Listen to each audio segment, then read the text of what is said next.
Y'all, y'all ready for this? Yeah. Uh-huh. Yeah. Uh-huh. Yeah. Uh-huh. Yeah. Uh-huh. Yeah. Uh-huh. Yeah.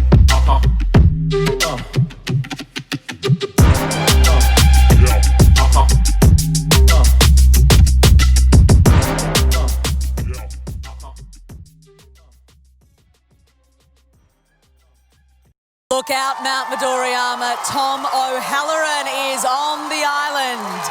Welcome to episode number 2 of the, what are we calling ourselves? High Friction and Max Traction. That little intro gave us a bit of a quick introduction into who is on today's show. Tom O'Halloran, and again joining us on the couch is Tom Farrell. We'll call Tom Farrell the Butcher for today's discussion. Also joins me Aaron Knight and Ben Cossey. His camera and phone is working today, so thanks very much. First up, great introduction there for Tom O'Halloran, and a congratulations goes to you for qualifying for the Olympics. Excellent job. Condolences to our man, the Butcher, but awesome effort there, Tom. But maybe talk us through it, obviously. Ninja Warrior versus the Olympics, which was better? In terms of getting noticed in the baby change rooms at the Penrith Plaza here in Sydney, definitely been recognised more times after Ninja Warrior than becoming an Olympian. So that's probably an upside. Yeah, that was pretty good. Yeah, cool. I mean, I can vouch for that. I know the Blue Mountains has got a few. Ben, yourself, a former Ninja Warrior as well. And right. my two girls, like, I think they know more about your ninja warrioring than actually your climbing. So it's pretty cool, even though they are into climbing. But yeah, I suppose Tom Farrell, the Butcher, condolences there for not making it through. Bit of a bummer. Yeah. Awesome event, wasn't it? Yeah, it was different. Yeah. Haven't done that before, so. Yeah, cool. But yeah, it was a bummer. Yeah, I mean, obviously the event sort of changed a bit, you know, with the COVID situation. It looked like every official was sort of like running back to Victoria just in case they didn't get the lockdown. And I fully understand where they're all coming from. And even some of the athletes, obviously, like Campbell, unfortunately, left a bit early just due to the fact that they didn't want to go through that whole, that Corona lockdown again. And I mean, we're lucky, aren't we, up here in New South Wales? We really haven't seen a lockdown, even though it's a bit hickledy-pickledy at the moment, but I do feel for all those Victorians. And I mean, was that prying on the event a bit for you guys, or was it focus gold medal for the Olympics? So that was it.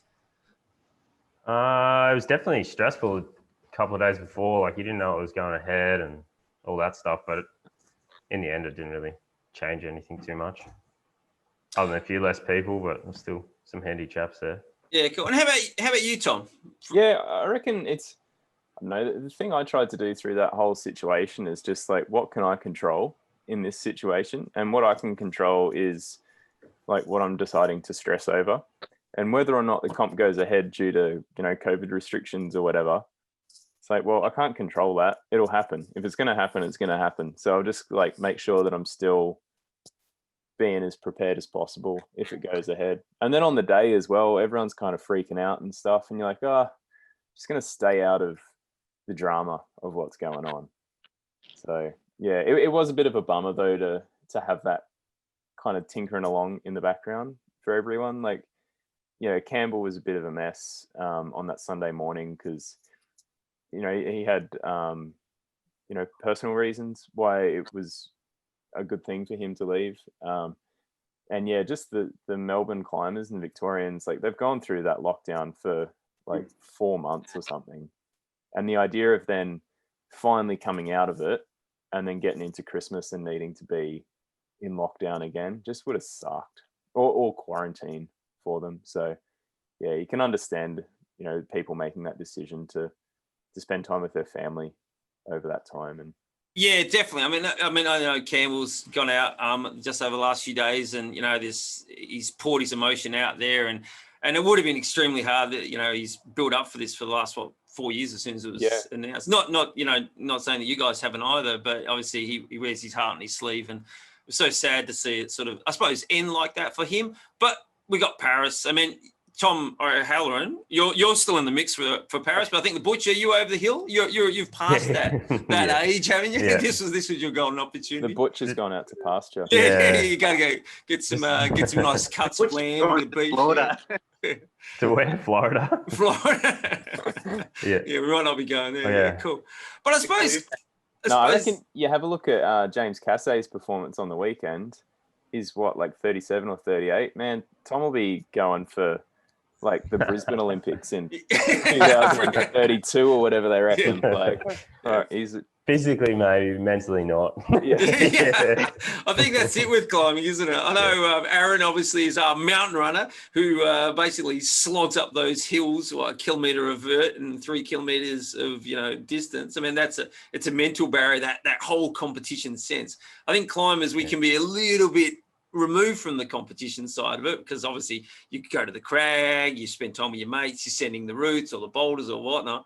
But that competition side, really, I mean, I guess, we go into it, but it's more fun in a sense. It's not it's a part of the sport, but it's different, I guess. And the Olympics has maybe brought that out in a lot of climbers, like you two guys, for example. I mean, I know you've dabbled in competition over the time, you like it, but you really haven't taken it ultra seriously in the last few years until, I suppose, the Olympics sort of came up. Is that fair to say? Yeah, I definitely kept my head out of the competition side of things for a while there. Like, as a kid growing up in Brizzy, doing the comps, and you do them because that was happening in the one climbing gym that was in Brisbane on the weekend. And you're like, oh, cool, we'll go on the comp. And, did some of the national things, going down to Sydney and Melbourne and stuff like that. And, meeting someone like Tom and the rest of the people around the country. But then when I moved to the Blue Mountains 2011, it was just like, I just want to go outdoor rock climbing, and just stayed away from the competition side for a while.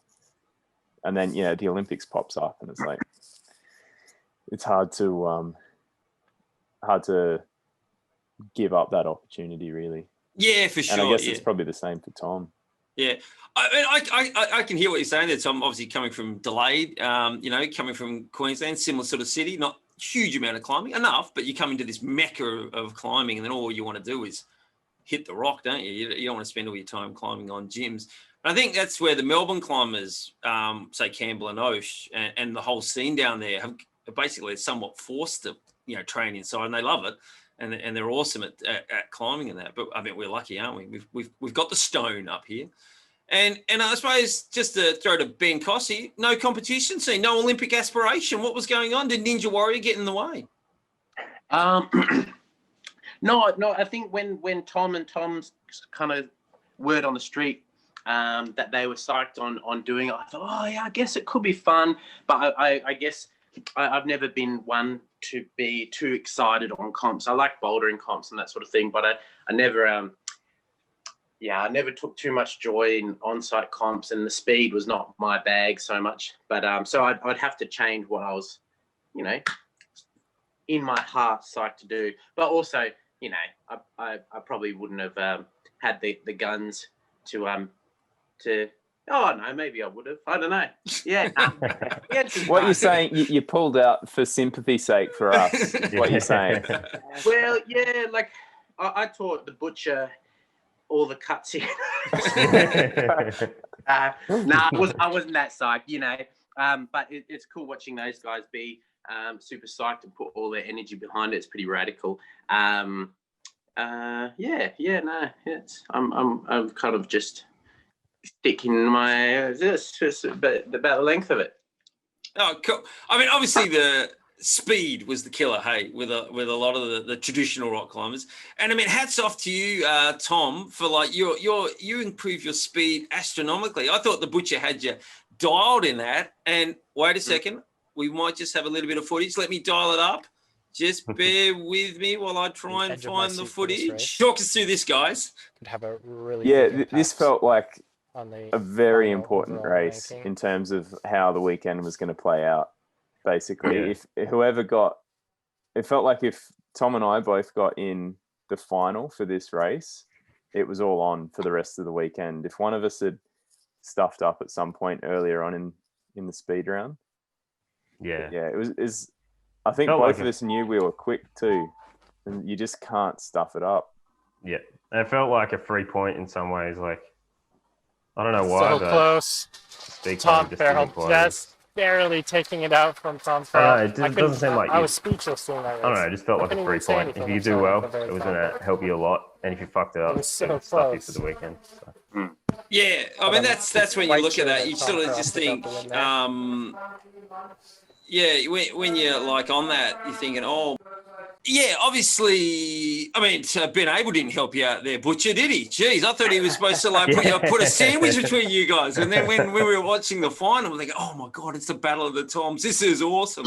And then basically, I mean, what was the difference in the end? Like, it was like millimeters, wasn't it? Like, I mean, the split second, it was impressive to watch you guys do that. I think I got in about by 3 seconds or something.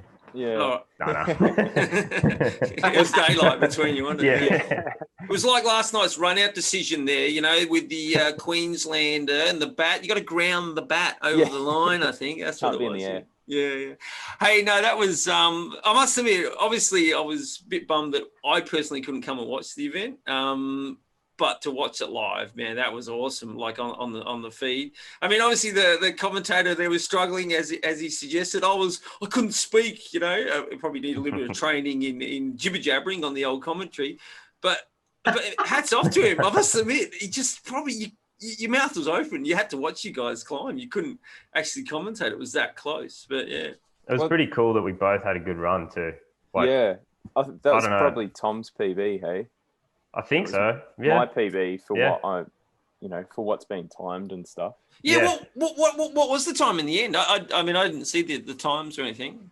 I got 6.8 something. I think. Okay, so that's, and we can't claim it we can claim it as a national record, but not as an official IFSC record because of the belay mechanism's not high enough. Is that right? Something weird. Yeah. It's pretty close. From my understanding, all the holds and everything are pretty much bang on. Yeah. But the belay system's in the slightly wrong spot, but that's not going to make your time any quicker or slower.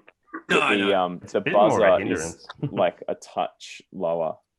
Is that okay? Right. But it's for all intents and purposes, like Tom's become the first butcher. The first sub 7. Yeah, which is pretty significant. Like that's pretty rad.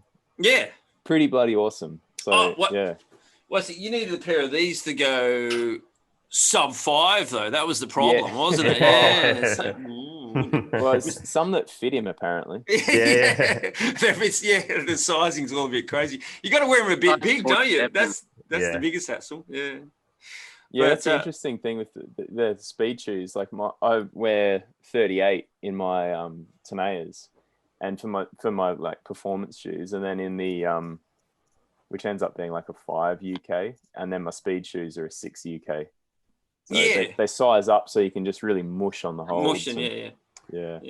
And before we forget, we should mention that Tom is a Tenaya, a Black Diamond, and Cliff Bar athlete. Have I missed any there, Tom? And he joins us here at Last Sportiva. And Awesome Woodies, yeah. Actually, they make some pretty... I tell you what, they've been doing all right in the old pandemic, haven't they? I think they haven't been able to keep up. Yeah. The woodwork shop's just been running flat stick. Yeah. What's it? What's it? Hangboards, it's bikes, and it's running shoes and climbing shoes, and that's about it, isn't it? That people are needing at this point. And toilet paper, yeah. Believe it or not, I don't know. I mean, obviously, Blue Mountains. You guys got a bit of a case there tomorrow. Was it flying off the shelves in Katoomba? Did you stock up there yesterday? Yeah, no, it was fully sold out in Woolies in Katoomba and Coles. Yeah, yeah. Oh, I even saw people just like rustling around at the park, getting the eucalypt leaves and stuff as well. Like just desperate times. We're all gone. But I know the butcher. I mean, we live in the inner west here. I mean, it's a bit thin on the shelf here as well. I don't know if you've noticed there, Tom. I haven't looked, but we've got like a rag we just wash, so it's okay. I just don't understand. Yeah. I good shower after that. It's quite good. Anyway, we'll move on. We'll digress a little bit there from the old situation. But I don't even know what we were talking about. We were getting dyslexic. But yeah, bog roll. Now, obviously, the speed is as we were talking about, it is a bit make or break, isn't it? And like the event was such a pressure cooker, and you guys coming in, first and second into the bouldering round, and I mean, for the crowd, I mean, it's hard to express that through a television set, but it was so fantastic to watch from afar. And I mean, I know Aaron down there in Mount Victoria, in Mount Beauty, getting my mountains wrong. I mean, he was texting me constantly going, oh my God, how close is this? I mean, maybe Aaron, share with us your excitement, being a sort of a non-climber to the crowd. How cool was it being watching the event? Yeah, like you, I was really hoping to be there, but I was stoked to be able to watch it. Having followed the journey of these guys and Osh for the last few years, it was to not see it and would have been really disappointing. So yeah, and in the end, we were like the whole family was on the couch cheering, had the sweaty hands. It was it was really cool, and to see, we were doing the maths and adding it up and who needed to get to where to win. So spreading that lead when it came down to the we kind of knew like if someone gets to this height, they've got the spot, which was exciting for Tom, bad for the butcher. Yeah, I must admit it was a bit like that. It was. I know the commentators had a few issues with the mathematics there towards the end, but that was pressure. It was no. Mr. O'Halloran was definitely 1, 2, and then basically 2, 2. So that's 4 in my maths, and you sort of took an unstoppable lead when you went from that bouldering round, I think. I mean, Tom, before we go any further, I don't. Have you guys watched any of the comp on rerun, or have you just like shelved it? No, not going to watch it. I haven't watched any yet. Oh, okay. Well, just hang tight, and I'll bring up some footage again. So just wait there. But that's the risk when the conditions change so much from when you set. This is a hard boulder, hey? Oh, Yeah. you can manage it. Yeah, there wasn't any easy ones, sadly. Oh, when Cossey got on this, I thought he was going to flash it, but then his second shot, I think he had forgotten his sequence. Is that right? Seeing James on his Or first go. didn't? Well, these guys wouldn't be able to see there, Ben. On one. Sorry, Yeah, what he was did. that? He got through to that. He got through to the last hold on his flash attempt, I think, and then Yeah, couldn't get back there. Couldn't match. Yeah. Yeah, it's funny. You look at And that's 3 flat edges Awesome, in a isn't row. it? How Like, can it had be? he matched, what Pretty kind simple, of right? spanner would that have popped into the mix, if any? Yeah, So, I mean- I think it would have been a pretty reasonable size spanner. Yeah. So obviously, Would have been got it. huge. obviously, 1 Tom, and that 7/8 was inch. not 16 mil, or but Uh, I mean, 28. Tom, the butcher. That was, I suppose, that was the first problem that we saw, and we thought, oh, this is Tom, the butcher, renowned for eating this problem up, and then obviously it looked freaking desperate. Yeah. And you just couldn't unlock the sequence. It looked like you just I don't couldn't know. get in there. Like, I don't know. Did the course penalise a taller guy in that sort of it looked like you couldn't get the toe hooks working where. And like the guys alluded to that, Cossey, met James. He basically smoked it. And then, oh my God! But he's a bit shorter. So do you think that sort of played a bit of a role, or you botched it? I got no idea. Yeah. Yeah. You I don't know. It screwed just didn't happen. Yeah. I No, felt you like, No? yeah, I don't know. I felt like Cossey? pretty strong before the comp and Yeah. that, and I wouldn't say that was the boulder I'd pick myself to really struggle on, but I did at the wrong time. Yeah, the wrong time. Yeah, I mean, problem number 2, and we'll go with that in a second. I mean, I looked at that and thought, oh, here we go. But obviously, problem number 1, I thought all the top guys. I thought everyone was going to do it. It looked like that sort of problem. Was it just the fact that you've come from speed straight onto boulders and there was no rest, or conditions? It was pretty hot that day. I'd like to use all those excuses, but I think it was just didn't happen. I don't know. But even for Mr. O'Halloran there, Tom, I mean, you fell off the top. I mean, you hung in there and you look like you're a monster, and all of a sudden just that last little move. I mean, and obviously that didn't look easy, and it's pretty steep. You can't sort of see from the footage. It's 45, isn't it, that wall, I think? It's it's proper 45. It's just that last move was not something. I read that boulder as being one that was going to be a bit tricky, but definitely a few of us would do it. And it's way harder than I think any of us imagined. I felt pretty pooped after the speed, took it out of me, but yeah, it was hard. And the last move, just like everything was a bit awkward. Like your right hand was a bit sort of underclingy. Your toe hook wasn't great, and then you had to dive over quite a distance to get to the last hold that wasn't that good either. So it was just it was a hard move. Good boulder, but hard. Yeah, and I must admit, it's like from sitting back on the couch, you think, "Oh, what are you guys doing? It looks like jugs." And even the commentator, I think Corey's like, "Well, it can't be that hard. It's 3 flat edges." Yeah, but they're 45-degree, like slippery blocks of wood, basically, with a little bit of texture. And there's I did. A few people jibs, at the Blackheath Golf Club that had a similar opinion. Oh, did they now? Oh, right, okay. Yeah, non-climbers. Non-climbers. All right. Yeah. They're a vocal lot up there. The individual moves were okay. All right. Yeah, like individual moves are okay. Yeah, cool. All right, hey, I've got some footage here of Tom giving it a crack as well. So we'll work that out. I'll try and.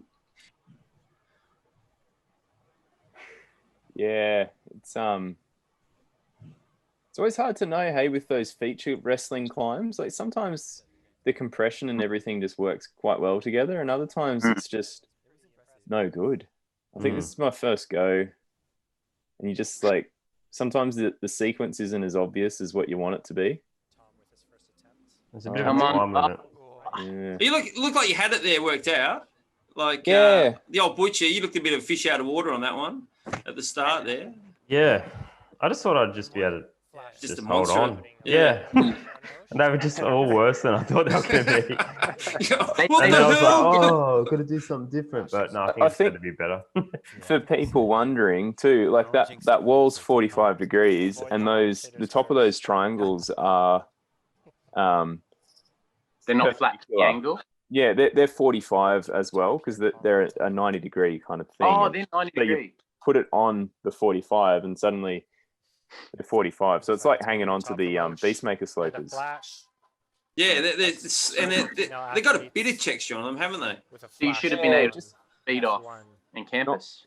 Is that what you're saying? Yeah. Yeah, if it was a Sheffield climber, that would have worked. A Sheffield fingerboarder. Sure, old Malky Smith would have done it, wouldn't he? With a durry in his mouth, probably. Yeah, until they got to that hole and they were like, oh, it's like a reverse layaway. I don't know what to do. I think Tom can really do the boulder here. Yeah, this was awkward getting up into that undercling. James went up with his right hand, didn't he? Yeah, that was pretty impressive. Come on, Tom. And then Come on. yeah, just trying to find something on that right hand, and the toe was Junktown. Oh, and that was it. That was pretty all like a sack of potatoes. Yeah, I mean that was. Yeah, I mean it was over there. I mean you didn't get back up to that point. No. But like, okay, for you both, you guys. I mean, obviously, you know, Tom, you hadn't done the first one. You hadn't even got the zone hold, did you, on that one? And he said, "Oh, Jesus Christ, is this Olympics are not looking too flash at the moment?" But I've got to hang in there. And then obviously, Tom, you know, you didn't top it. Did you have a feeling that no one else had got up there because of the, you know, you think, oh man, I'm a gun, these, you know, like, or were you thinking, oh, maybe, you know, James or Tom or even Ben had, you know, had munched it through and got up there? Were you pretty confident? Like it was pretty hard, and it felt like I was trying really hard, but sometimes, you know, you can just read it wrong and you're making it too hard for yourself. But sometimes you can kind of tell as you're seeing people come back into the isolation area after, you know, the full 4 minutes is up. It's like, maybe no one's gotten there. And you can kind of hear what the crowd are doing. And it's like, oh, maybe no one's quite gotten a top. But you're still not really sure. Like, maybe everyone's just gone up and flashed it and waiting the rest of the 4 minutes until they're allowed to come down. So, yeah, it's always like, it's hard to tell, really. You just got to go in there and try your best each time. And, yeah. And give it a crack. Yeah, I mean, I know we talked about last show that, you know, was the crowd have an effect, you know, like, and obviously you don't know who's topping, you don't know who's doing what. It's sort of, it's a bit of a funny one, isn't it? In that environment that you guys were like were competing in. I guess it was like it was friends and family basically, and one only per climber, and there was a few claps in the crowd. So, but yeah, it looks like all the all the spectators that are there are backing one climber. Yeah, and it's so like there's not that just There's general heaps of booze. Yeah. Yeah. And then Butcher, were you like giving your mum daggers when she was cheering other competitors? Yeah, that's it. Yeah. No Christmas presents. No Christmas present for you. Yeah. No, it's it was a funny environment. I mean, hats off to the organisers. They did a fantastic job to even get the event up and running and to have the crowd there and to somewhat create an atmosphere. I mean, is it true there was a DJ? We were locked behind the wall, so I don't know. Oh, you didn't hear any music? Spotify mix or a DJ. Oh, okay. Yeah, I think I saw one. There was some weird choices though. That's a tough gig as a DJ. Like everyone's fully focused and one person supporting, and you're trying to build atmosphere with no crowd. Yeah. Just kill mix and walk away. Yeah, they should have some virtual crowd coming on board, but it was quite funny. Hey, I'll just jump on to problem number 2. I've got some video footage of that as well, so bear with me while I dig up that as well. Unexpected beta, didn't he? Did something tricky. Yeah. Oh. So obviously this is quite fun, isn't it? During the event when you're running along the icy footpath like sideways there, Tom. Yeah, doing burnouts and scraping shins. It's great. Yeah, I must admit you probably went through a pair of shoes, didn't you, on that? It's quite funny. I'll cut it out, but one of the commentators dropped the old F-bomb, I think, when you hit the deck, because it looked like you'd taken off your shin. And it was quite funny. Corey forgot where he was, and then he was like, "Oh!" So it's quite funny. So obviously, I can't remember the how many times it took you a few goes to get across here, and other Tom O'Halloran. I mean, this is not your sort of cup of tea, is it? You were looking at this going, "Oh shit, what have they delivered?" Or were you expecting it and go, "Man, I have to do this thing." Yeah, you kind of just knew that something like this was going to show up. Yeah. Like before the comp starts, you're like, man, like you just look at the walls at Villawood there, and we're going to have some sort of like delicate balancy slab type thing and a coordination sort of bit in there. So you knew, I was expecting it, but still when you see it, you're just like, oh, God damn. Like, I just don't feel comfortable on this sort of stuff. I just don't have the tools in the toolbox to make it happen. Yeah, I must admit, I was talking to Aaron when it was going down, and I was sort of saying, I don't know if Tom's got this in him. It just doesn't suit him, this type of climbing. Yeah. And then I thought the Butcher, I thought, a couple of goes across there, but I definitely thought you'd be able to nail it pretty quick. But it looked tricky. Like that rail that you're running along is slippery as, and then were you pulling out your shoulder there and your elbow? It looked horrendous. Yeah, my arm wasn't great after the comp because I'm catching that right hand, but so, I don't know, it just didn't. That was good. That moment there, Tom, I think, I don't know about the maths, but if you'd have held that, but he might you might have. You might have been in or you definitely would have helped you. I think it would have been a bit of a ding-dong battle on the lead event, actually. That's, obviously, as we know, problem number 3 didn't go down that well for anyone. So, yeah. So, I mean, that was... I was a bit... I kind of knew this was kind of the comp. I thought the last boulder looked quite hard, so I was like, oh, shit, need to do this. Need to do it, yeah. Yeah. Pressure. But it's so close, yeah. I don't know. It was my worst bouldering round in I think ever. Yeah, that's right. I was. Oh man, I thought it might have been the worst result that you had in recent history. I think ever. I think I came 4th once in a comp. In Australia. I remember. I think 1996. Before I climbed, you got the encouragement award. You were 8 years old. So that might have been the last time you came anything less than amazing. Mm. Come on. Oh, so close. So close. But yeah. It looks a bit closer than it felt. Oh, does it? Okay. Yeah, I must admit. It looked like you had to really like to hold that hold, you either had to get up there quite high and get it maybe double, or kind of being fairly controlled. And I was like, because it I was was basically an 8% controlled. undercling, hey, that thing, like just a little thumb catch undercling that you had to like get up and be in, match on this. Basically a bad crimp turned upside down. Yeah. Yeah. I mean, that's what it looked like. You had to actually, I think the commentators were saying, the roots, they were saying you had to time it into that cling position straight away to actually lock it. And if it had been like a good edge, I think you'd have done it there, Tom. But obviously you had to like time it. And Tom, you didn't get there, did you? You sort of like, I saw you getting it really high, and then all of a sudden you didn't hit that hold, and miles away from it at the end. It looked close, but obviously in realistically, it's still a long way off, unfortunately. Yeah, it's funny on those slabs, like just how close you can be, but just how far enormously off, far away you are. Yeah. You just like need to get into the next position. And it's just like, I can't work out how to get there. Yeah. I mean, I don't know if Aaron's looking at, obviously not being familiar with the old slab climbing. It looks like, oh, what are you doing, mate? Just stand up. You'll be right. Yeah, come on. But as soon as you move your hips, you're gone, eh? I definitely know my kids thought that was like the really fun one. They were like, oh, that looks so much fun trying to climb that. And I remember thinking, I don't think Tom's having too much fun right there. But there was a few close calls coming off that, which showed you how balanced it was, with people taking skin off or almost giving the face a grind or something. It's funny too with those slab climbing boulders is like the type of fall that you take is either like this ultra slow motion where you just peel away and it takes about 45 minutes to hit the mats, or it's just like bang, and suddenly your shins, your teeth are gone.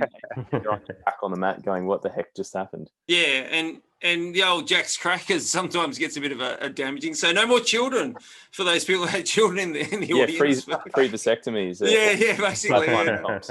I must admit, they've improved the volumes and the features these days. I remember back in the old days, they used to be quite spiky when you were doing that kind of thing. So it's nice and rounded for that kind of fall. But yeah, cool. I won't go to number 3. Obviously, that one was nails off the ground, and I think Butcher, you flashed to the zone on that one, and I think Tom, you took a couple of goes to get there, and if you look at the footage, you're trying to mantle the thing, and it was just it looked like it was just a bit too difficult under the conditions of the day. There was a couple of, I think it was the what you had two opposing Gastons and another Gaston sloper. He had to go up to a Ming and edge, and that Ming and edge was pretty small, and no one actually successfully hung on to it to go to the top. So good problems.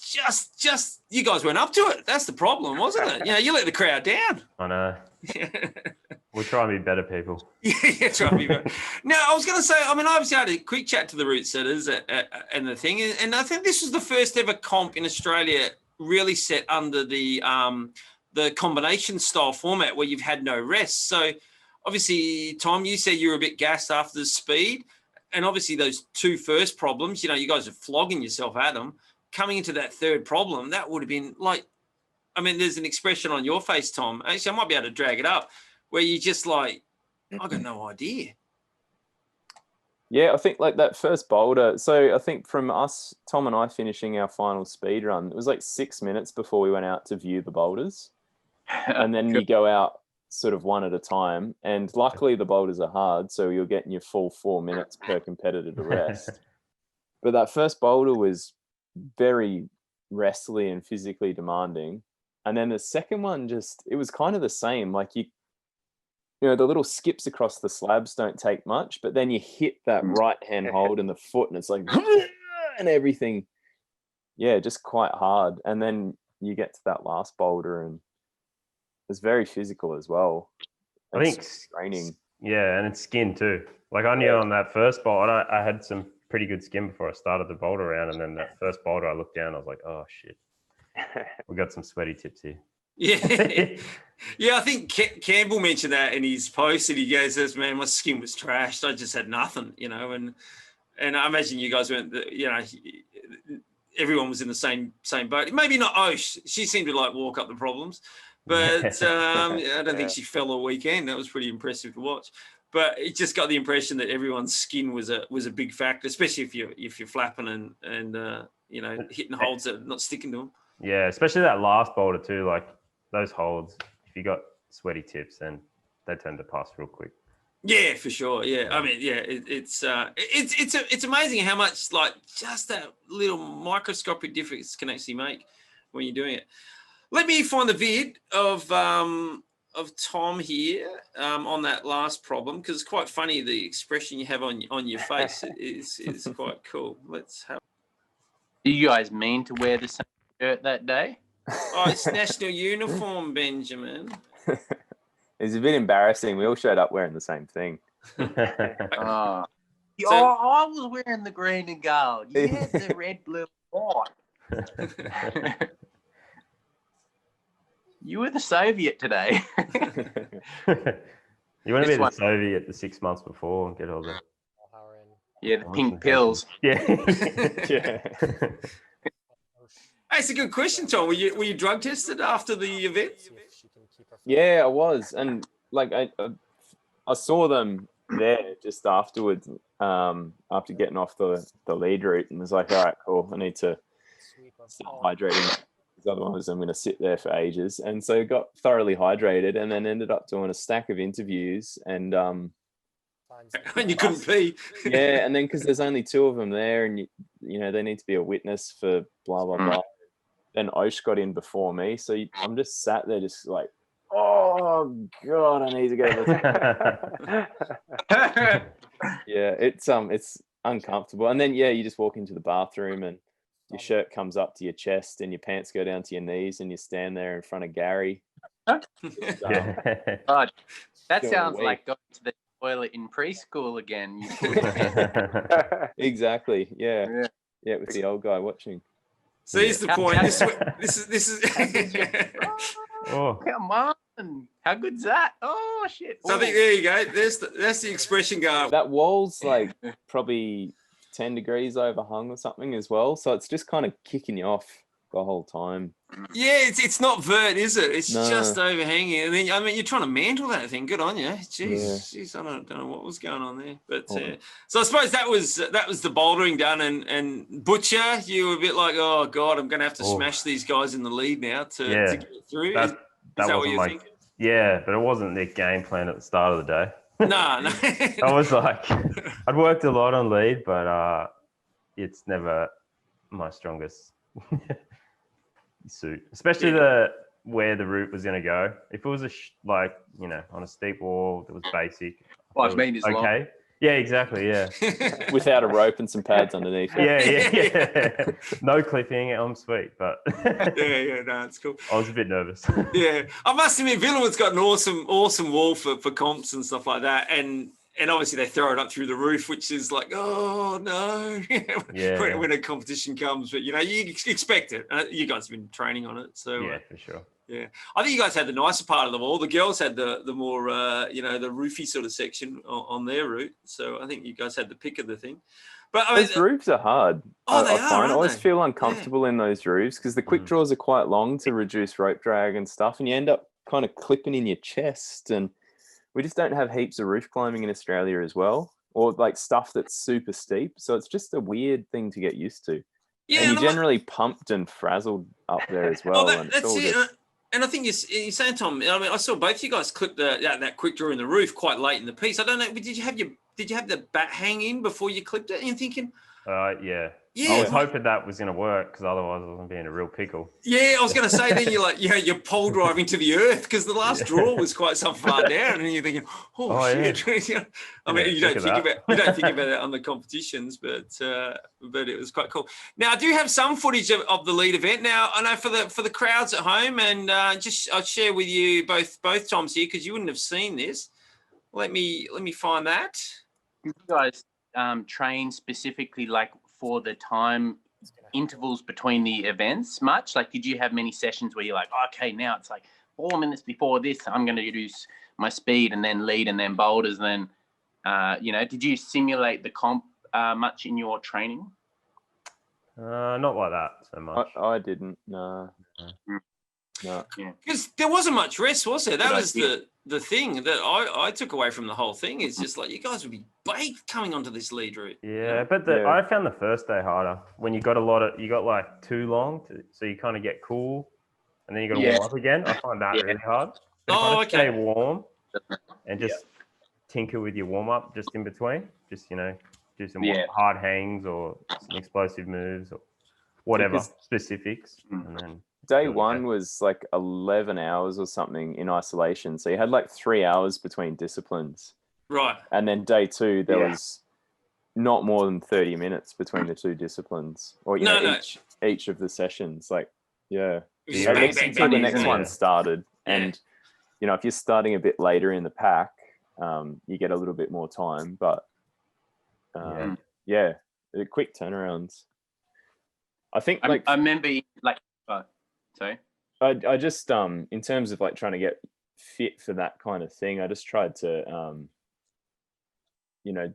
make sure that my sessions were kind of dense or whatever, and you just slowly build up the work capacity after doing like a couple of days on where you've done a couple of sessions in the day and that sort of stuff, and you just hope that that's gonna, like Aaron as a runner, like you're going in 200k races, you don't go out and just run 200ks a few times a week just to get ready for the ultra. Like you're doing probably maybe 50ks at most in one hit, and just hope that the general capacity is there on the day. No, that's Tom. If That's that's Aaron's correct. training method. No, he just goes for it off the couch. But I do know with running, like normally it's just one day. Like so you give it everything and then that's it. You cross the finish line. So if you do a stage race where you have to back up the next day, your legs are a bit like, ugh. So imagine with climbing, like if you can, your ideal rest makes you a better climber, but obviously the competition format means you have to climb when you have to. So it's tough. Yeah, it definitely felt chunky. Sorry, Tom. I felt a bit chunky and junky warming up on day two. It just felt lethargic, and it took like a bit of traversing around and a few sort of easy top ropes just to get moving again, get the blood going and stuff like that. Yeah, because that's the challenge, I suppose, with competition climbing. When you're outside, you got all day. We've seen the footage of Adam Ondra when he's like, yes, I must flash it now type thing, and he'll wait a whole day, just sitting at the bottom of the crag. The conditions aren't right. But like in a competition, there's nothing, is there? It's just like bang, your turn. Mr. O'Halloran next up, or the butcher into the arena, and there's no, can I just have a glass of water? I just want to short my hands. There's none of that, is there? So that's cool. Looks like we lost Ben there. Oh, he's back. You got to tilt your camera again, Ben. Tilt your camera. Oh, very good. Very good. Now, I'll just bring up some footage here of the route. Now, obviously, being competitors, you wouldn't have seen this, but us in the crowd would have seen this. Ned Middlehurst with a 30. Maybe you can explain to what's going on here, Tom, because this route was pretty cool actually. Thought like it wasn't particularly, there was no particularly hard move. It just kind of slowly built up, and I felt like I climbed really good until right at the end when I just got a bit frazzled. Now, that's all we saw of you climbing this route. This was the camera work, and we're going, no, we want to see Tom. That foot looked good, though. Yeah, your foot looked good. That was that looked like it. Was that a La Sportiva theory in play there? Sure was, yeah. Oh, very good. Nice. So we're all on the couch going, no, change the camera, change the camera. Hopefully, that's a lot of action out of screen, isn't it? Oh, there was. It was like it was killing us. Yeah, but it got there, so it was pretty cool. But yeah, cool. All right, now obviously there was some funny bits of the comp, and there were some highlights like that, for example. But and also there was the victory of the comp. Now coming down to the routes, obviously the route looked fantastic. I mean, it looked like a really well built route for both the men and the women of the competition. Bummer that we didn't see a top with the guys, but how close was it? I mean, obviously, did James tag the last hold and yourself, Tom, or were you just a bit shy of it? I can't remember. I don't think I tagged it. I don't think James did either. But but like I came off going for it. Yeah. Frustrating though, because I was feeling really good and just got myself all set up and ready to go and was like, cool, all right, don't stuff it up now. Like everything's good. And then I went to just move and my left foot just like, came out off the hold that I was stood on and then just stood on the air. Oh, that doesn't help, does it? Yeah, no, so it's not as much. Yeah, not as much resistance in the air as there is to something that's bolted to a steel structure. A bit heavy, don't it? It looked like you got your finger caught in the pocket as well. You went up. Like, oh God, he's come up short and he's like, knocked the top of the hold. Oh yeah, the bottom hand. Yeah, it looked like. I think that's where the foot goes. Right. And so I kind of went to, as I went up and I felt the foot go, I tried to like catch back into the pocket. And so that was that like up down thing. And then was like, this isn't going to work. I've got to make a movement up because a plus maybe. Yeah, it could be crucial, couldn't it? Yeah. So I tried to keep moving up and. The route said is they should have put a jib on the arete to give it away, didn't they? Or put some chalk out there, like hold me with a big line out there. So. That was the second last hold, wasn't it? The arete. Yeah, it was. Yeah. I think as soon as you guys piffed off, you hear all the route says the arete. I mean, it's pretty obvious sitting on the ground, isn't it? But when you pumped out of your head, told me that before I fell. Just bridge across on the other wall. I think all of us had seen the arete as like a hold to grab at the end, but I got there and was just like, I don't need it. Okay. Yeah. Like those pockets were good. I felt like I didn't really need it. It was kind of a bit too far out to, I don't know. It was just like, oh, cool. No, I can make it. Got a bit too cocky there. You thought you're going for that cheeky single, weren't you? Yeah, well, it always looks better when you can just like skip holds and make it look easy. So. All right, let me bring up a little bit of goose when you don't do it though. Yeah, exactly. Let me bring up another bit of footage. Turn up the volume a bit, guys, if you can hear it. You got this, Tom. Tom looking very strong there, as we talked about. There's those long clips. You got this, Tom. I remember feeling excited. Come on. Oh, he's looking so solid. Yeah. Come on. Now a bit of a fight. Come on. I think you got the commentator's curse for that one, didn't you? Yeah. Oh, he's looking so solid. Yeah. Come on. Now a bit of a fight. Come on. Need to Go through this. do some more chin-ups. Come on. Oh, He can do And then it. he busts out there. Oh, putain. I ran out of steam. Allez, Tom. Yeah. He even busted out the French encouragement for you, Tom. did I? Yeah, Oh, man. Ale, American Ale. Yeah, Ale. Canadian, actually, is Phil. Canadian. Oh, Ale. Hey, buddy, get the cup, eh? No, I was watching it go, and you did look strong I there, got Butcher. maple syrup coming out of my. Oh, gee, what's he on about down there? Yeah, you're looking strong, and then the commentator gave you the curse, and that was it. Yeah. He almost came out, and I was like, oh, no. I was doing my best to keep him in, but I don't know. I always struggle when I get pumped. I get a bit frazzled. I probably should have hung out for a second and not tried to just one armor up to a bad edge. Off a right heel, going right. I don't know. I was in a bit of a Yeah, you got used to, like, I think you wanted to put your heel on that edge in that donut thing, didn't you? Yeah, get yeah. a heel look, that's what it looked like. Yeah. But yeah, no, it's a battle of survival at that point in time. It is, but yes, yeah, that's okay. And we'll final up. We'll find. I've got some more footage here. So this is you, Tom, coming through here, and to be honest, you look quite strong through this point. Yeah, it felt pretty good coming through here. Here he goes. Moving through the traverse section. Slightly different to the Looking Butcher fresh still. through this bit. Didn't get in the ball. Pretty calm. Felt a Yeah. little awkward though, hey? Like I kind of feel like I made this Tricky more rope management there from strange than it needed to O'Halloran. be. Well, he's not sure of his I beta. feel like there was a good way through here, Yeah. and we all just missed it slightly. It's interesting too, like where my right hand is, there's a little screw-on jib on that thing, which kind of made you stick to the left-hand side of it a little bit more than what was probably necessary. And it was, I don't know, it was just Yeah. strange. And that hold wasn't that bad either. Nah. No. Yeah, Strange because kind of, you guys are doing one armors off it. Solid. You look like you were Yeah. cruising. tied one almost too. Yeah, that's exactly right. I believe that's high point. That's high point. It's into the two. And then, Definitely yeah, now. feeling good. Stand on the good part. Watch my left foot.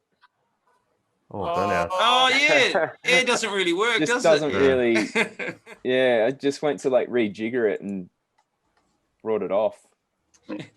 Oh no, tragic. But with that did enough for you, didn't it, to get you through the Olympics? And congratulations, we're all excited. Yeah, thank you. Yeah, Yeah, it was cool. it was funny getting down to the ground though, because there's still James to go, and you know James did really well the day before. Yeah.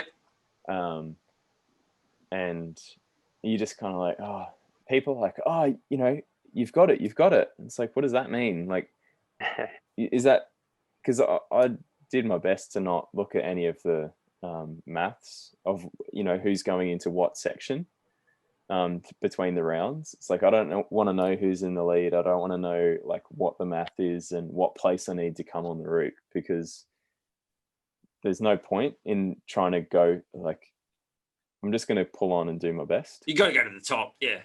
And you're just like, well, if I pull on and go the best I can, then that's all you can do. Yeah.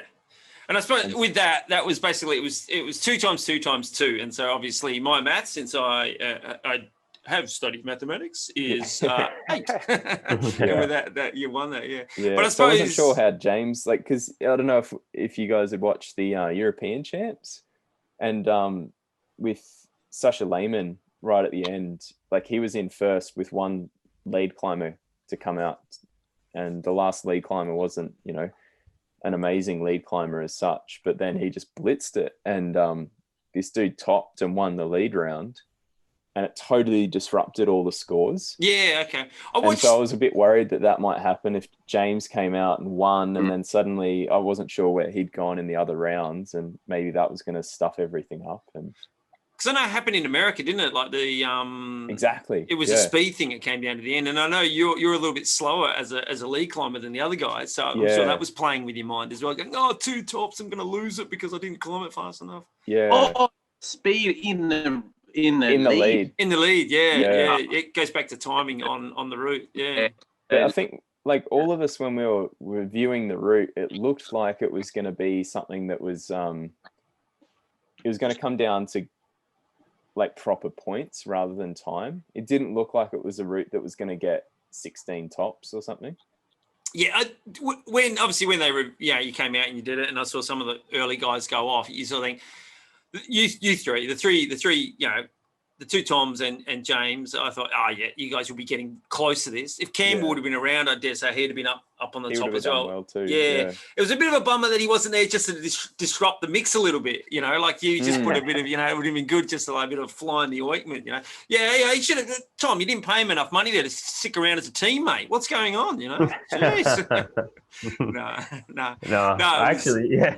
I think the first speed round was me and him, so we didn't really help each other at all. Oh, that's right, you did too. Yeah, I forgot. Yeah, I've seen the footage of you guys walking out. Yeah, and obviously you didn't pay Ben Abel enough money to beat Mr. O'Halloran down there either. So yeah, no. Hey, I mean, it's disappointing for Campbell because I think he would have eaten that lead route with you guys as well. It just looked like, that's him to a T. Like nice movement of climbing, some funkiness there, and you know that obviously that's his specialty. It's his strong suit, isn't it? Yeah, for sure. Yeah, and I think he's beaten you guys on that wall before, head to head in competitions as well. So he's definitely got a fair crack at it. Cool. Well, with that's the competition. And so now we can all kick back while you have to train, Tom, for Tokyo. Beers on us, everybody. And Happy New Year. Oh, good. Tough watching everyone get outdoors again. Yeah. You'll be speed climbing, won't you? Good luck on that. Yeah. No, it's cool. Obviously, the nation is supporting you there, Tom. Gold medal. I mean, we were talking to the butcher about what would you say to Adam Ondra? You know, you're starting on the speed together. You know, I mean, you've got him now. What's Adam's fastest time there? Is it like He's not sub 7, is it? Is he? No, I'm speed climbing faster than him. There you go. You can tell your grandkids that. and Jakob and Alex Megos as well. Oh, really? There you go. And Yeah. Yarn. Oh, maybe not Yarn actually. No, I think He's pretty quick. isn't he? 6.8 or something. Is he? I tried to look at sweet. some. I tried to look at some times last night, but I couldn't find any easy to get. I was almost there going. I had to look at some old, footage of Andre's, road to Tokyo type sort of thing, and it shows his. But they're quite slow, aren't they? You guys are fast. I didn't realize how fast you were compared to the other athletes in the game. That's the disappointing thing at this point too, because it's like, oh, cool. Oh, well, speed. I'm never going to be good at that, so I don't need to worry about it. But now it looks like it's probably going to be my strongest suit going into it. So I'm going to get some, big quads and start marching up a 5-degree overhung wall. Yeah. Well, it's Red Bull, all this kind of stuff. They love that kind of thing for the TV. But yeah, so I mean, you're up against a few people here, Tom. Obviously, a few people have got through. There's only 2 more to go. Is that right? The Asian championships. No, that's it. Oh, is it done? Is it all done? So Everyone's in. The Asian champs got called off due to the COVID stuff, and Jongwon Chong got the male spot from Korea, and Cheon Suk got the female spot, and she's also from Korea. Yeah, that was based on them being the next in line from Hachioji. Right. Okay. So they're like a count and not Japanese. And not Japanese. Yeah. Oh, is that what it was? Okay. Right. Because the Japanese had about 8 people in. They could have qualified. Oh, good. I knew they had a pretty strong team. You would have had 20 Japanese climbers at the Olympics if they could qualify. So are there any Japanese climbers? Oh, yeah. You're only allowed 2 each country. Yeah. Yeah, you got a host place, and that's the Olympic place, and then you've got a qualified place, haven't you, from the world champs? Yeah. So cool. No worries. Did they say at some point, like John Won Chong, what you just said, but no Japanese? Did they make Japanese their own category? Well, you're only allowed 2 from each country. And they already had 2 qualified. So they'd already qualified. Yeah, so I'm looking at the list there, Ben. So there's 2 Japanese guys, 2 Americans doing it. Kai Harada and Tomo Narasaki. Yep, there's those guys. And in the female, there's two Japanese girls, and that's it as far as the double ups on nations. So it's a pretty even split of nations. So it went on World Championships, and then Olympic qualifying event, and then you've got your continental championships as well. So obviously it was at Pan Americans, African, European, Oceania, which is us, and then Asian. Obviously that was determined through What's that. the size of the full field? 20 climbers. 20. Top 20. Top 20. So yeah, nice work there, Tom. Top 20. Crazy. Don't even have to show up. Yeah, exactly. Yeah, I'll be joining you for New Year's. Yeah, oh yeah, that's right. Yeah. 4X's on me. Good Queensland gold there. Yeah. But, yeah. Actually, I don't know if you knew there, Tom. Aaron is actually a Queenslander as well. So I knew there was something I liked about you, Aaron. That's pretty cool. That's it. All right, so that wraps up what a year that was. Like obviously COVID, Olympic qualifiers. We should have been hanging the medal around your neck already, Mr. O'Halloran. But obviously it's next year. Hopefully it's going to go ahead. Fingers crossed that it's all going to work out. And I think it looks like it is going that way. But what happened in '92 there, Aaron? Yeah, so I guess we hope to have lots of special guests on, and certainly Tom as the first Olympian is great. So we looked at what happened in the year they were born. So Tom is a Brisbane boy, born in 1992. I was living there at the time, got about 20 years on Tom, so I was at university. So we're just looking at some of the things that happened. The Brisbane Broncos, if you're a rugby league fan, won the first premiership. One of the big regrets for me, 1992, is Nirvana toured, and I didn't go. I thought I'll see them again next time they come out, but we know what happened there. Not good. I saw them. Ah, jeez. I was literally reading about $20, Theberton Theatre, Adelaide. Oh, really? $20. Right. Did you get a shirt? No, I didn't actually. No, Kurt Cobain was very small. We're going to need to see proof. Yeah, but you can get shirts. I went to Hull, and I got the run sheet off of that. There you go. I don't know where that is, but But obviously, having Tom on today with the Olympics as the focus and our first Olympian, 1992 was the Barcelona Olympics, so which was really awesome. It was the last year they did the Summer and Winter Olympics in the same year. But strangely enough, in '92, I did read on the Vertical Life that Tom, as an 8-year-old, watched the Sydney Olympics, but Brisbane bidded for the 1992 Olympics and missed out. Paris and Brisbane missed out to Barcelona. And now, obviously, 2020, it's gone to Tokyo. Tom, you could have been off to Istanbul or Madrid. They were the two countries the two cities that missed out for the 2020, which will be the 2021 Olympics. But early days, Brisbane bid for the 2020 Olympics as well, or considered a bid. I don't know if would you have been as excited to go back to Brisbane for your Olympic debut?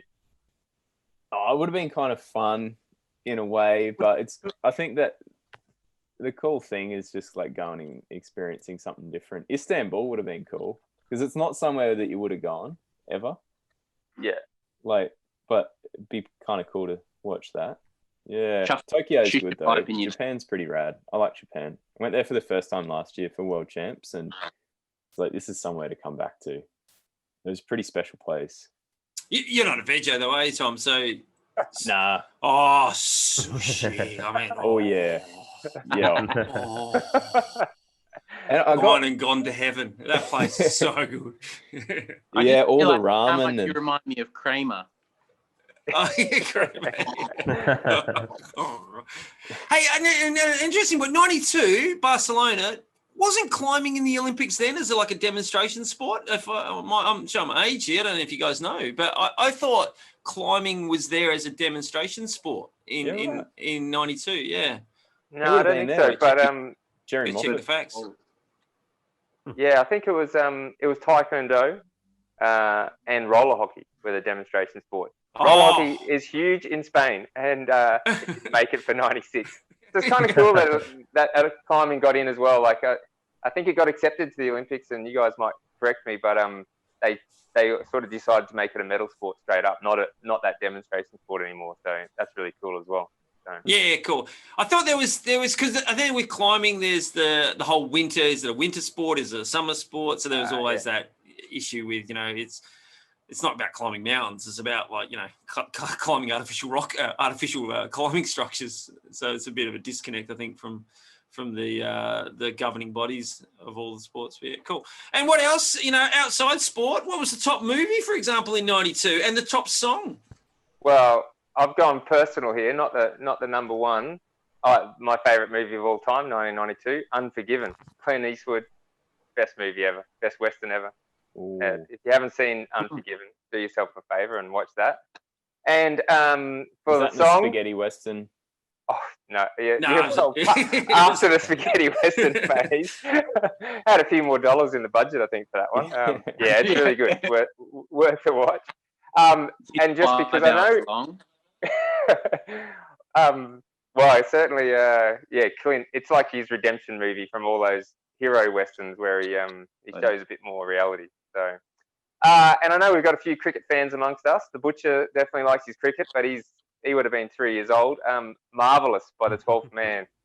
If you're my vintage, Vellous. Thank you. Yes, it is. It really is a marvelous effort. That. Take it away, Richie. 2 for 22. Oh, God bless his soul. They're all gone. The commentators, aren't they? Crazy, isn't it? Yeah. Different. Yeah. So yeah, big year, 92, and obviously Tom came along. But climbing wise, no, "Achy Breaky Heart" was the number one song. You forgot about that. That was I wasn't going to go there. Maybe Ben Cossey can tell us what happened in 92. It was a bit of a sad moment for climbing, wasn't it? Well, yeah, I know that Wolfgang Gulich died after having a car accident on the 31st of August. When's your birthday, Tom? A couple of months before that, isn't it? Yeah, 22nd of July. Okay, yeah, not quite timing up for crossover of Samsara, is it? But then also Alex Huber did which might be the second 19 in the world. Oh, was that in 92? Oh. Yeah. What are you counting as the first 19 in the world, Ben? Don't you say that thing in England, for Christ's sake. Well, it's obviously not Hubble, Tom.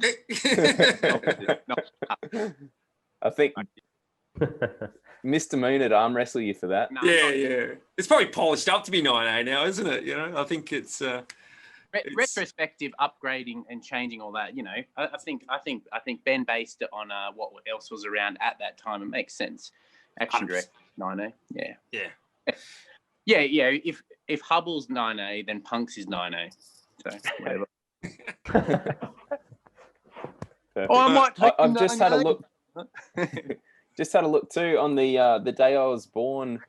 Near Medellin, Colombian drug lord Pablo Escobar escapes from luxury prison, fearing extradition to the United States. So, oh, jeez, prison sounds pretty good. Excellent stuff. Cool. All right, now I know Ben, you had an important training question asked these boys. It wasn't that important as such, but no. So I know you guys are fairly up to speed with, like, say, training for boulders or training for routes and what it takes to. What do I need for routes? I need to get more pumpable. What about boulders? I need to get more meetable. But in what way did your training sort of change, or did it indeed at all for the speed? Did you take a bit more of a lower limb focus in any way, strength or conditioning or otherwise? And I just wondering to know your ideas on that. Did you include leg day? Controversial inclusion of leg day for a climber? No, I just went speed climbing like twice a week. Did you? I saw that you had a barbell in your back patio. Oh, yeah, I do lift weights sometimes, but I didn't at all leading up to this comp. So you didn't aim for any junk in the trunk, gluteal hypertrophy? No. I find speed climbing, I have never felt like I'm pushing at it, at anywhere near maximal effort, if that makes sense. I'm always it's more about hitting the holds right than it is about putting max force through. It's I don't know. Yeah, I don't know. I don't. Was it a bit like mountain biking, Tom, where they say, ride smooth and the speed will come? Yes, yeah, I'd say that. Yeah. But I don't ever feel like I'm oh shit, I could have pushed harder. Yeah. What about you? What about you, Tom O?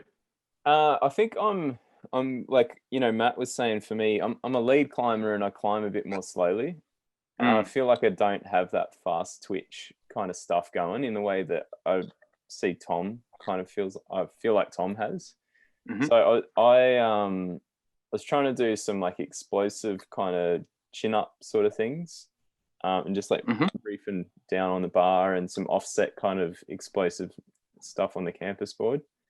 Yep. And I was doing sprints up my driveway. My driveway is quite steep and probably, I don't know, 10 to 15 meters long. I get up there in 5 seconds or something. Just steep enough. Wasn't it steep enough for your Volvo's handbrake to fail? No, Mazda 2 handbrake. Yeah. Okay. Yeah. Yeah, the house would not be faring well if the Volvo came down and hit it. 1984 Volvo 240 GL. Oh, a lot of steel in that bad boy, isn't there? Oh, yeah, it would have been like the Titanic hitting. They'd up in the Glen, wouldn't it? I reckon. Yeah.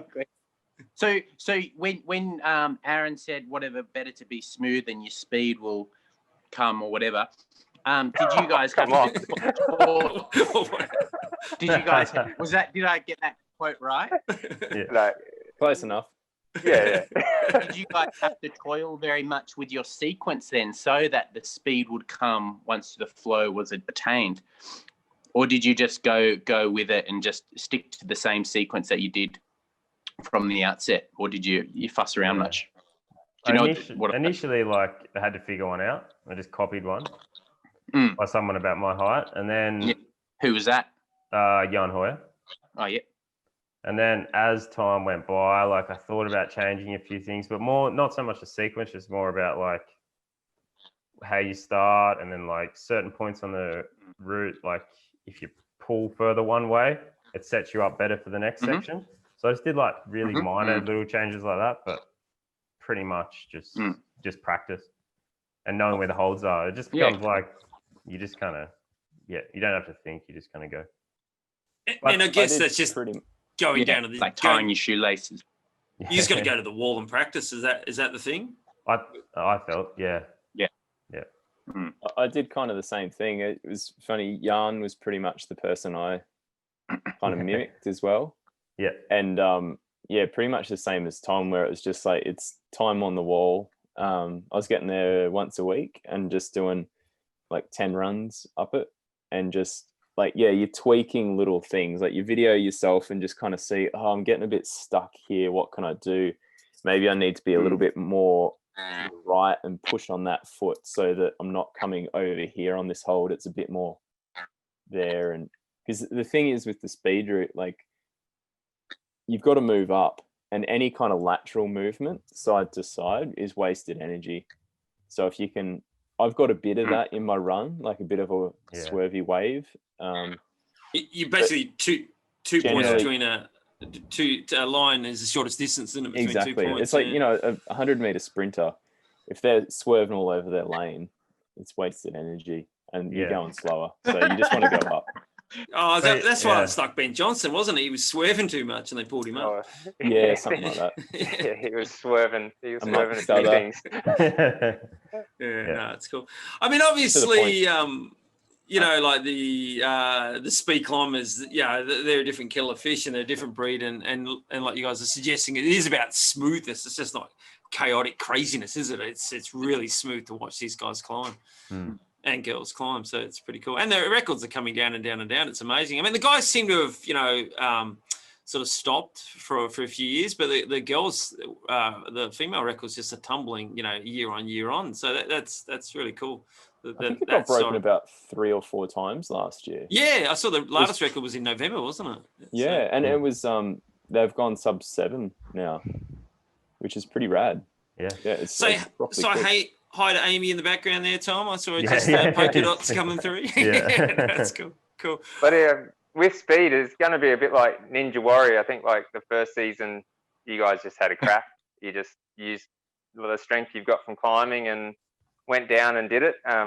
Whereas now they've all built climbing gyms and Ninja Warrior gyms and so on. Like now with speed as a standalone in Paris, like are we going to see athletes building, what is it, a 15-meter, 18-meter speed wall in the backyard and just focusing just on that? Like they won't be climbers, they'll be speed climbers, if that makes sense. Yeah. I think we do already have a bit of that, but I think it's kind of mostly in the Eastern European countries and some of the Asian countries. Like Indonesia's extremely good at speed climbing. Yeah, Indonesian girl holds the record, is that? Yeah. Eris Susanti Rahayu or something similar to that. But yeah, I think like being on the Olympics, I reckon the thing is that we'll see is just more people psyched on climbing and more people, like it kind of, in a way, legitimizes the sport, for want of a better way of putting it. And people are just going to be psyched. And there's just going to be more kids that are, 8 years old watching it and being like, I want to be a speed climber. And so you're just going to have that development. And when you're drawing upon a bigger pool of people, and there's more of a structure in place for developing a climber in whichever discipline, then we'll see it happen, I reckon. And there'll be more resources going into it, and more research and all that sort of thing too. Yeah. Can we get a scoop, Tom Farrell? Can we get a scoop? Like you're going to keep the young guys honest for Paris 2024? I said to myself it was the last comp I'd make myself do.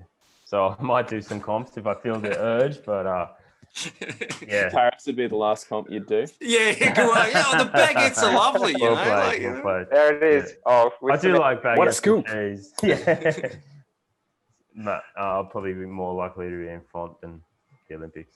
I think you've got a good point there. It's in summer though, isn't it? You'll be down in the south. Yeah. I'll go watch. Yeah, that'd be cool. No. Cool. All right, guys. Well, that wraps it up for today. Hey, thanks. Appreciate your spending time on the last day of 2020. What a chaotic year. Happy New Year to all of you. Happy New Year. And Happy New Year to everyone out there. Hopefully, we'll try and get the podcast up before midnight tonight. I'll do my best. But if not, you'll be watching it in 2021. Yeah. Thanks, Matt. Thanks. Thanks, Cheers. team. It's fun to have a Yeah, yarn. thanks, guys. See you later.